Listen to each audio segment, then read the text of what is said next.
यही बही को आज आम PDF कर फ्रेंड्स देवाक चाहूँगी मु तो आपण जदि भल लगुच ताहले लाइक एंड सब्सक्राइब करेंगे फ्रेंड्स आउ मु कहि रखुची फ्रेंड्स जे तंत्र मंत्र जंत्र एटा फ्रेंड्स सृष्टिर मूल कारण अटे फ्रेंड्स तंत्र होची सृष्टिर मूल कारण कहीं तन धातु होची मूल कारण सेटा होची ओम ओम शक्ति उत्पत्ति होची फ्रेंड्स आपन देखि पारथि आपन जानि परिबे जे जो मंत्र करिले भी आपन को प्रथमे ओम लागे फ्रेंड्स एटा हम ददा बुढ़ा जा आम पूर्व काल लोक ऋषि मुनि मैंने भी जानी जे उत्पत्तिर बीज मंत्र होची ओम तो फ्रेंड्स से जिते बेले भी जो भी देवादेवी को कवच बनैबा को चाहती अथवा महाजाल जाल इंद्रजाल ए माने जो विधि से कार्य करती फ्रेंड्स सेटा को प्रथमे ओम लगाती फ्रेंड्स तो यहाँ ऋषि मुनि मैंने करुले फ्रेंड्स ऋषि मुनि मान भितर सिद्धि थिला फ्रेंड्स सिद्धि थिले आपण जो भी मंत्र को आपण बनाइबे से मंत्र बनिଯିବ फ्रेंड्स आपण पाखरे शिव शक्ति जदि अच्छी आप मंत्र बनैबा चाहते ताहले भी बनै पारे तो ओम शक्ति हूँ यार मूल कारण फ्रेंड्स आ मंत्र जंत्र तंत्र तो फ्रेंड्स तंत्र हूँ एमती गोटे जिनिस जोटा कि वृक्ष लता गछकुट माटी पानी पवन एमान सबूरे काम लगे पारे फ्रेंड्स तंत्र शक्ति द्वारा तो से आप भस्म जो जेकोसी भी जिनिस काठ हो भस्म हो आपन तंत्र शक्ति ही आपन सब किछि करि परिबे तो तंत्रर मूल बीज अक्षर होची ओम फ्रेंड्स मो सर्वप्रथम कहूँ आपन ओम रे ही सर्वदेवादेवी को वश करि परिबे 33 कोटी जुगिनी 33 कोटी देवादेवी 9 कोटी कात्यायनी 64 कोटी जुगिनी को भी आपन बस रे रखि परिबे फ्रेंड्स 10 महाविद्या एमानंकु तंत्र द्वारा बस करा जाय फ्रेंड्स तो एमाने होचंती पार्वतीर अंश 10 महाविद्या एमानंकु भी तंत्र द्वारा मंत्र जंत्र तंत्र द्वारा एमानंकु बस करा जाय तो फ्रेंड्स एमिति जो भी आपन जानिथिबे सिद्धि प्राप्ति हो बोली कहा जाय तो जो मंत्र को आपन बारंबार पढ़िबे सही मंत्र सिद्धि होला परे से देवता आसी थांती तो यही बहिर तंत्र रे भी से देवता आसी थांती कहीं मु अनुभव करि पारिछि फ्रेंड्स मु जो मंत्र को पाठ करी से ही मंत्र देवता आसी थांती फ्रेंड्स तो मु स्वप्न रे आसी पहला तो स्वप्न रे आसुथिले तापरे आपण जदि आज्ञा चक्र भल अच्छी आपण आज्ञा चक्र खोली आपण पाखे नकारात्मक ऊर्जा बस करना तो आपण निजे भी जानीपारे मो पाखे यही शक्ति अच्छी बोली कहीं ओम आउ श्री ओम आउ श्री विद्या जदि आपण पाखे अच्छी ताहले आज्ञा चक्र आपे आपे खोली ओम होती गोटे ऊर्जा शक्ति फ्रेंड्स ऊर्जा शक्ति जो शक्ति श्री जन्म होती आ श्री शक्ति आपण रजतम गुण यही तीन शक्ति जन्म नहीं फ्रेंड्स ब्रह्मा विष्णु महेश्वर तो यही तीन शक्ति को तंत्र दि जाइए फ्रेंड्स यही तीन शक्ति क्षुद्र क्षुद्र तंत्र माने बाहर को आसी यही तीन शक्ति जन्म नहीं था फ्रेंड्स सृष्टि और संहार करने यही तीन शक्ति ही तंत्र ज्ञाता अटंती यही तीन शक्ति ही जहाँ को इच्छा करेंगे ताकू से तंत्र दे था फ्रेंड्स और देवतुल्य बनई था देवतुल्य बनईकी ताकू सब तंत्र शक्ति दि जाए फ्रेंड्स आ से ही संहार करता है बाण भी तंत्र रे चले जाल बाण मंत्र भेद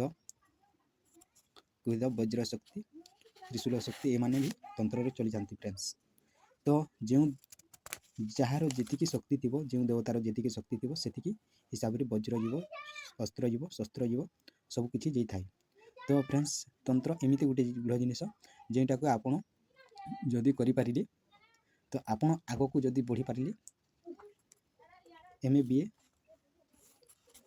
तो करिपारिले फ्रेंड्स तो ताहले आपण निजे ही शून्य मार्ग रे गमन करिपारिबे निजे ही शून्य रे करिपारिबे तो आजिकाली सेमिति हेई पारिबा नहीं कहीं आजिकाली पवित्रता नहीं शरीर रे पवित्रता बेसी पवित्रता हेले जाई शरीर रे आपण शून्य मार्ग रे गमन करिपारिबे आ आपण शून्य रे ही रही पारिबे आपण अदृश्य भी हो पारे हेले आजिकाली एतिकी पवित्रता न थाए से देवता खाली आसी था फ्रेंड्स आउ किछि देवता देहरे बास करती किछि करि पारंती नहीं तो सबू देवता ही देहरे बास करि थांती फ्रेंड्स तो सही देवता को अटका जाए फ्रेंड्स कहीं एठारे बुरी शक्ति नकारात्मक शक्ति असुर ऊर्जा रही जाइए तो असुर ऊर्जा बेसी हो जाइए कलिजुग तो से अटकाई था आपन को ତ ସେଥିପାଇଁ ଧ୍ୟାନ ଦେବେ ଆଉ ଆପଣ ଗୁପ୍ତରେ ହିଁ ରହିବେ। ଆଉ ତନ୍ତ୍ର ଶିଖିଲା ବେଳେ ଆପଣ ସଦାସର୍ବଦା ଯମ ନିୟମ ଆସନ ପ୍ରାଣାୟାମ ଧ୍ୟାନ ଧାରଣା ସମାଧି ଏମାନଙ୍କୁ ଧ୍ୟାନରେ ରଖି ଶିଖିବେ ଫ୍ରେଣ୍ଡସ୍।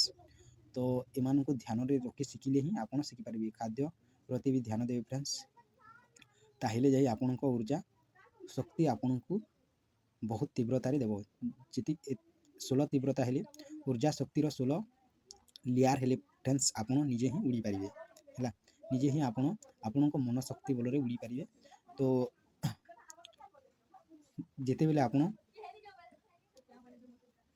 ତନ୍ତ୍ର ଶକ୍ତିର ଜ୍ଞାତା ଅଥବା ଶିବଙ୍କୁ ଆପଣ ଧ୍ୟାନ କରିବେ ଫ୍ରେଣ୍ଡସ୍, ଶିବ ହିଁ ତନ୍ତ୍ର ଶକ୍ତିର ଜ୍ଞାତା ଅଟନ୍ତି ଫ୍ରେଣ୍ଡସ୍। ଆଉ ଯଦି ଆପଣ ଶିବ ଶକ୍ତିକୁ ଧ୍ୟାନ କରି ଆପଣ କିଛି ଦେବୀକୁ ରଖିବେ ଫ୍ରେଣ୍ଡସ୍, ନହେଲେ ଆପଣଙ୍କୁ ଘେରିଦେବେ ଫ୍ରେଣ୍ଡସ୍। କାହିଁକିନା ଶିବ ହେଉଛନ୍ତି ଶାନ୍ତି ସ୍ୱରୂପ ଫ୍ରେଣ୍ଡସ୍। ତ କ୍ରୋଧ କଲେ ସେମିତି ବି ଜଳିଯିବେ, ହେଲେ ବି କ୍ରୋଧ କରନ୍ତି ନାହିଁ ଫ୍ରେଣ୍ଡସ୍। ଆଉ ଶିବ ଶକ୍ତି ଥିଲେ ଆପଣଙ୍କୁ ବାନ୍ଧି ପକାଇବେ ଫ୍ରେଣ୍ଡସ୍। ତ ସେଥିପାଇଁ ଆପଣ ମହାବଳୀ ହନୁମାନ ଅଥବା ଦୁର୍ଗାଙ୍କୁ ରଖିବେ ଫ୍ରେଣ୍ଡସ୍। 64 କୋଟି 90 କୋଟି କାତ୍ୟାୟନୀ ଏମାନଙ୍କୁ ବି ରଖିଲେ ହେବ। ହେଲେ ସର୍ବପ୍ରଥମେ ଦୁର୍ଗା ହନୁମାନ ତାପରେ ପଦ୍ୟାସନୀକୁ ରଖିବେ। କାହିଁକିନା ପଦ୍ୟାସନୀ ଲେଣ୍ଟାଇ ଥାନ୍ତି ଫ୍ରେଣ୍ଡସ୍। ଦେବୀ ପଦ୍ୟାସନୀ ଥାନ୍ତି, ବଜ୍ରେଶ୍ୱରୀ ଥାନ୍ତି, ଏମାନଙ୍କୁ ରଖିଥାନ୍ତି, ରମା ଥାନ୍ତି। ତ ଏମାନେ ତନ୍ତ୍ର ଶକ୍ତିର ଗୁଡ଼ ରହସ୍ୟ ଫ୍ରେଣ୍ଡସ୍। ଏମାନଙ୍କୁ ଏ ଦେବୀକୁ ଯଦି ଆପଣ ରଖିଲେ ବଜ୍ରେଶ୍ୱରୀକୁ ଆପଣ ଯଦି ରଖିଲେ ତ ଆପଣଙ୍କ ଶରୀର ବଜ୍ର ସମାନ ହେବ ଫ୍ରେଣ୍ଡସ୍। ସବୁବେଳେ ଯେତେବେଳେ ବି ଆପଣ ତନ୍ତ୍ର ଶକ୍ତିକୁ ଆପଣ ଜାଣିବାକୁ ତନ୍ତ୍ର ଶକ୍ତି ଆପଣଙ୍କୁ ଯେ କେହି ବି ପ୍ରୟୋଗ କରିବେ ତାହେଲେ ଆପଣଙ୍କ ଶରୀର ବଜ୍ରରେ ଥିବ ଫ୍ରେଣ୍ଡସ୍। ତ ସେଥିପାଇଁ ବଜ୍ର ଶକ୍ତି ଆପଣଙ୍କୁ କିଛି କରିପାରିବ ନାହିଁ ଫ୍ରେଣ୍ଡସ୍। ଆପଣଙ୍କ ଶରୀରକୁ ଯେ କେହି ବାଣ ମାରିଲା କି ଆପଣଙ୍କୁ ଯେ କେହି ଆଟାକ୍ କରିଲା ତାହେଲେ ସେ ଶକ୍ତି ହିଁ ବଜ୍ର କରିଦେଇଥାଏ ଫ୍ରେଣ୍ଡସ୍। ସେଥିପାଇଁ ଆପଣ ବଜ୍ରେଶ୍ୱରୀଙ୍କୁ ମାରିବେ ଆଉ ପଦ୍ୟାସନୀଙ୍କୁ ମାନିବେ। କାହିଁକିନା ପଦରେ ହିଁ ସେମାନେ ଆଟାକ୍ କରିଥାନ୍ତି ଫ୍ରେଣ୍ଡସ୍। ତ ପଦ ହିଁ ଆପଣଙ୍କୁ ଅଟକାଇ ପାରିବ।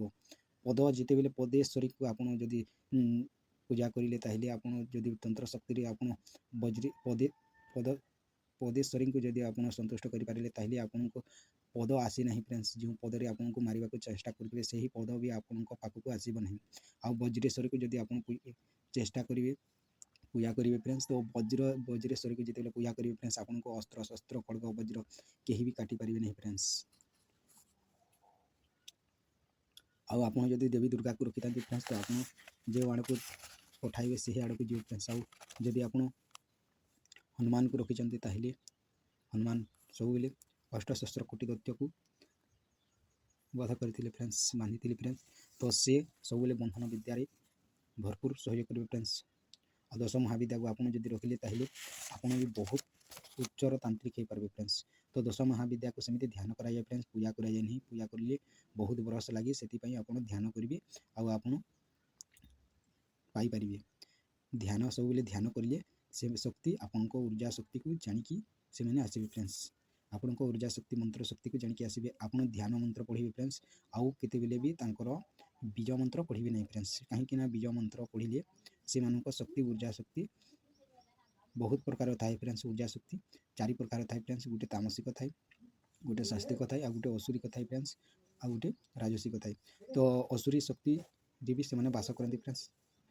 ଅସୁରୀ ଶକ୍ତିରେ କାଲକା ବାସ କରନ୍ତି, କାଲି ବାସ କରନ୍ତି ଫ୍ରେଣ୍ଡସ୍। ସେମାନଙ୍କୁ ରକ୍ତ ଦିଆଯାଏ, ନିଜର ରକ୍ତ କାଟିକି ଦିଆଯାଏ। ତ ସେଥିପାଇଁ ଆପଣ ଧ୍ୟାନ ଦେବେ, ସେମିତି କରିବେ ନାହିଁ ଫ୍ରେଣ୍ଡସ୍। ସେମିତି କରିଲେ ଆପଣଙ୍କ ବିନାଶ ହେବ, ଆପଣଙ୍କ ଉର୍ଜା ଶକ୍ତି କ୍ଷଣ ହେଇଯିବ ଫ୍ରେଣ୍ଡସ୍। ଆପଣ ଡାହାଣୀ ଡାଙ୍କୁଣୀ ବିଦ୍ୟା ଶିଖିଲେ ବି ଆପଣଙ୍କ ଉର୍ଜା ଶକ୍ତି କ୍ଷୟ ହେଇଯାଏ, ଆପଣଙ୍କୁ କେହି ଦେବୀ ଦେବତା ଆସନ୍ତି ନାହିଁ ଫ୍ରେଣ୍ଡସ୍। ଆଉ ସେ ଶକ୍ତି ଆପଣଙ୍କ ବାସ କରିଥାଏ, ଆପଣଙ୍କ ପ୍ରଥମେ ଆପଣଙ୍କର ଆଗରେ ସେ ଚାଲିଥାଏ ଫ୍ରେଣ୍ଡସ୍।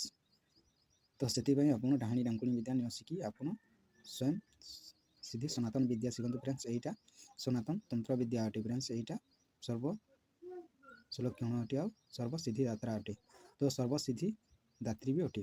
ତ ଆପଣ ଯଦି ଆପଣଙ୍କ ସିଦ୍ଧି ହେଇପାରୁନାହାନ୍ତି ତାହେଲେ ସର୍ବସିଦ୍ଧି ଦାତ୍ରୀଙ୍କୁ ଆପଣ ପୂଜା କରି ଆପଣ ସର୍ବସିଦ୍ଧି ଦାତ୍ରୀର ସବୁକିଛି ପାଇପାରିବେ।